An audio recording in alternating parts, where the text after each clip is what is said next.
Bruce Dixon here of Tools That Heal. You're watching this because you want to know the meaning of Alzheimer's. What's the message? What's the metaphor? What am I supposed to be learning from this? Or perhaps you're doing this for a loved one. What a good medical intuitive does is assist people to connect the dots between their issues and their illnesses. If you get stuck, please give me a call. The reason I'm reading from a script here is not because I'm reading from some book, but because there's so little literature in this field. You can see a complete report on the existing literature of illness as a metaphor in the free report, The Meaning of Illness is Now an Open Book, and you can get that request that by email for free at the websites. I'm also reading this because I wanted to provide transcripts that people could order for $5 and get this in their own hands. On to Alzheimer's. The other day at a board meeting, I overheard a personal story. The speaker said, "My grandfather was from Romania. He grew up speaking Yiddish. Only after age 7 he learned to speak and read the Romanian language, and then when he came to this country, he learned English. At home, he and his wife would always speak to each other in Romanian. Around the time my grandfather was officially diagnosed with Alzheimer's, the funniest thing happened. The more distant he became, the more he spoke only Yiddish. Towards the end, Yiddish is all he spoke." Well, the three selves predicts exactly such behavior. In our infancy, the basic self is the one primarily present here in 3D. The basic self is the dominant position in the human psyche when we're young. That's why we talk about the inner child so much. The conscious self, the rational mind, only shows up here in 3D later in life, and it arrives in the human psyche like a hang glider making a long, slow descent. It does not come in wham at puberty. It does not do that, though puberty is an important and critical marker. In early life, the basic self dominates in the human psyche. Ideally, after puberty, the conscious self is the dominant position in the psyche.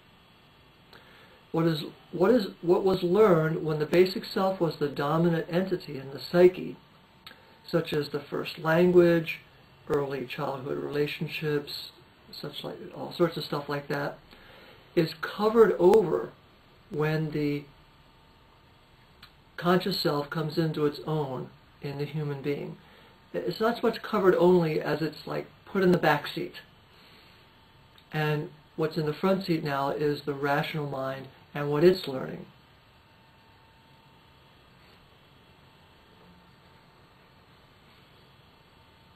What's learned when the basic self is on top is, I think we'll just cut. So this is a cut. Our early learning, when the basic self is on top, in the mood of me, me, me, me, me, me, me, me, me, me, me, me, me, of subjectivity, is covered over later by learning in the mood of independent thinking and making choices for ourselves.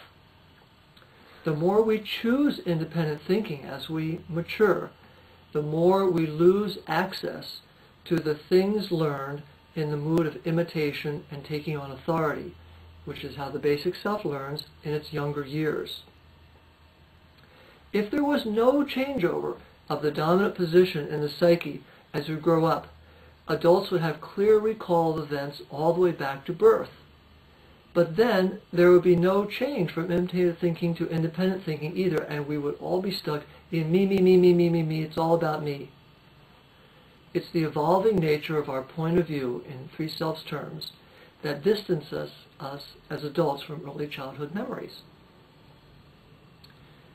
We change how we think, really. We achieve independent thinking in what ought to be called the 5 stages of puberty, and for more on this you can see my book by that title. So when Alzheimer's comes, it rolls back the gains that we made in our move to independent thinking.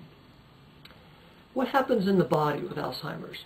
Well, I used to work in a chelation clinic where we sometimes saw dramatic reversals of Alzheimer's symptoms. People who couldn't think and talk in a rational way, regained a lot of that ability. That was quite wonderful to see.